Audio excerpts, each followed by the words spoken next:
회복하고 있다는 소식과 한국의 끝없는 무기 수출 성장력을 두려워하는 일본 네티즌들의 댓글 반응을 번역해봤습니다. 채널명 대고구려제국, 구독과 알림 설정, 진심으로 감사드립니다.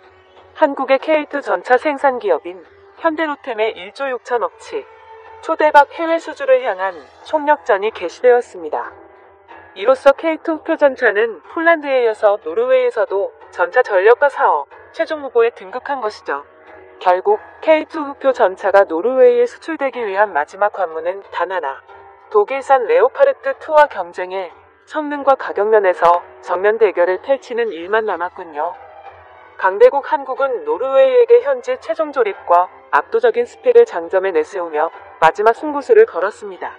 노르웨이 당국은 보유 중인 주력 전차가 35년에서 40년까지 노후화됨에 따라 5년 이내에 한국산 또는 독일산 전차를 도입한다는 계획으로 우리나라의 K2 흑표 전차와 독일의 레오파르트 2 전차를 두고 고민하고 있습니다. 관련 방산업계에 따르면 현대로템은 노르웨이 당국이 내년쯤 차세대 전차를 도입하기 위한 입찰 공고를 낼 것으로 보고 현지 업체 및 관계자들과 물밑 협의에 들어갔다고 전했습니다.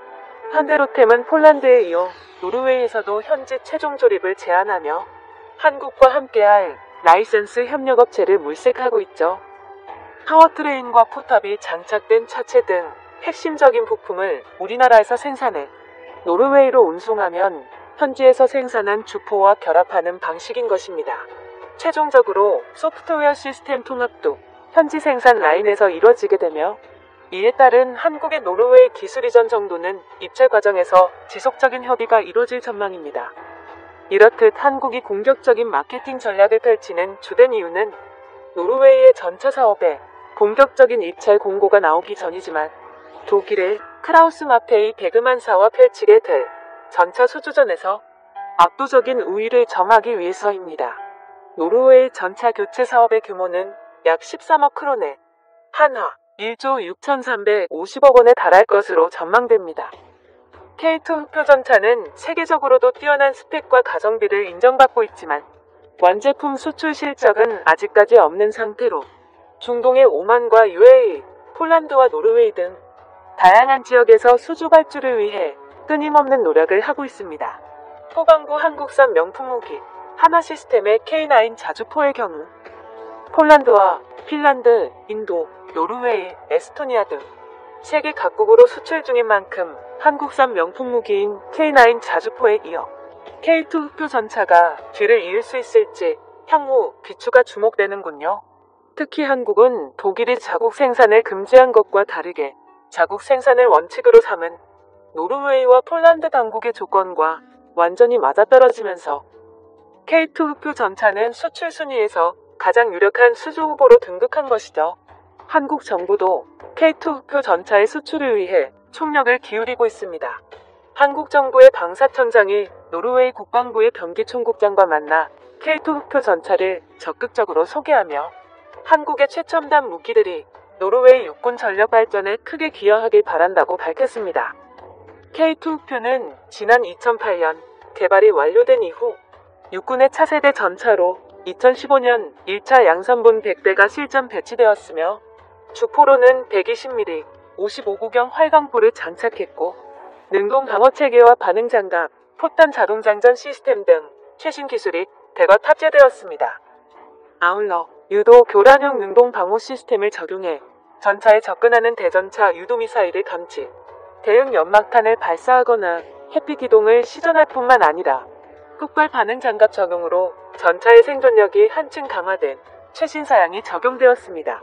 또한 1500마력이 뿜어내는 어마어마한 엔진의 위력은 최대 속도 70km로 기계와 기동력의 진수를 발휘합니다.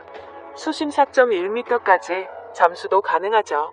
마지막으로 현대로템은 최신형 K2 흑표 전차의 후속 모델인 K3 차세대 전차에도 인공지능 기반의 차량 운용 체계와 유무인 복합 운용 기술 등 미래 신기술을 적용할 계획이라고 밝혔으며 이러한 4세대 전차의 신기술과 최첨단 전자장비들은 향후 K2 흑표 전차의 업그레이드 사업에서 대거 적용될 예정이라고 밝혔습니다.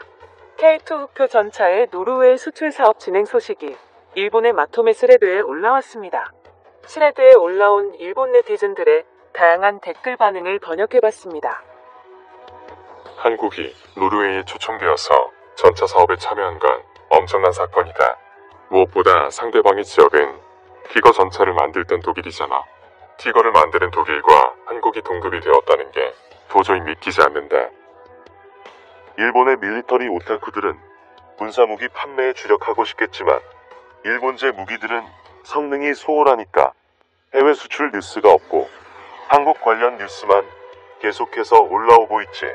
스가네각도 한국과 해외 수출에서 경쟁할 생각이 없는 것 같고 앞으로 무기 수출 시장에서 일본이라는 나라가 고립되면 미래에는 전혀 신용받지 못할 정도로 도태된다. 노르웨이의 무기 체계를 한국이 먼저 선점하는 건 굉장히 아쉽다고나 할까. 노르웨이 정부는 다시 한번 생각해보는 게 좋아. 가장 좋은 선택은 레오파르트 전차일지도 몰라. 전에도 폴란드가 K2 흑표 전차를 도입한다는 소문과 체코에서도 비슷한 소문이 퍼졌어. 이번에는 노르웨이에서 소문이 시작되네. K2 전차는 정말로 수입할 만한 가치 있는 전차인지 두고 보자고. 한국이나 독일의 무기는 카탈로그 스펙이 훌륭하고 날렵하며 일본의 무기는 훌륭하고 날렵해 보이지만 전혀 판매 실적이 없다는 게 중요한 차이점이구나. 일본산 무기를 구매하려는 요청은 인도네시아와 필리핀을 제외하고 아무도 없는지, 그것보다 인도네시아는 소류급 잠수함을 정말로 구매할 거야. 스가 총리가 추진하고 있는 군수산업화를 진행하자 이제 와서 한국산 전차는 성능이 낮다고 외쳐도 전차를 판매하는 데에는 부가가치가 높은 방식에는 변함이 없다. 군수산업, 한국우주산업은 강대국들만 가능해. 일본 방위성도 미쓰비시 중공업을 통해 무기 수출 열강, 궤도에 도착하고 싶은 욕구를 가지고 있어. 한국의 무기 수출은 지속적인 성공을 거두고 있어. 특히 중국산 무기를 능가하고 있다. 이것은 어떻게 봐도 굉장하지. 일본의 십식 전차는 3.5세대 전차 중에서 최강이라고 배웠는데 소문과는 다르게 해외 수출 요청도 없어서 굉장해 보이지 않는다. 노르웨이 사람들은 중세 일본인 랜드가 만든 중세 전차 따위 전혀 필요 없다고 외친 듯 하다. 전쟁 프로 미국은 전차 따위 별로 중요시하지 않는다. 미군은 새로운 형태의 폭격용 전폭기를 좋아해. 전차는 현대 전장에서 퇴출되는 무기다.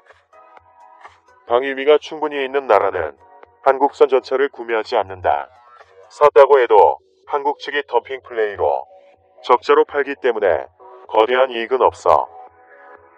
한국군 K2 흑표 전차의 노르웨이 수출 프로젝트가 가동되자 일본 네티즌들은 말 그대로 오열하는 상황이군요. 한국의 무기 수출 수준은 계속해서 성장하며 세계 최상위에 등극. 한국산 명품 무기가 전 세계에서 극찬받을 때까지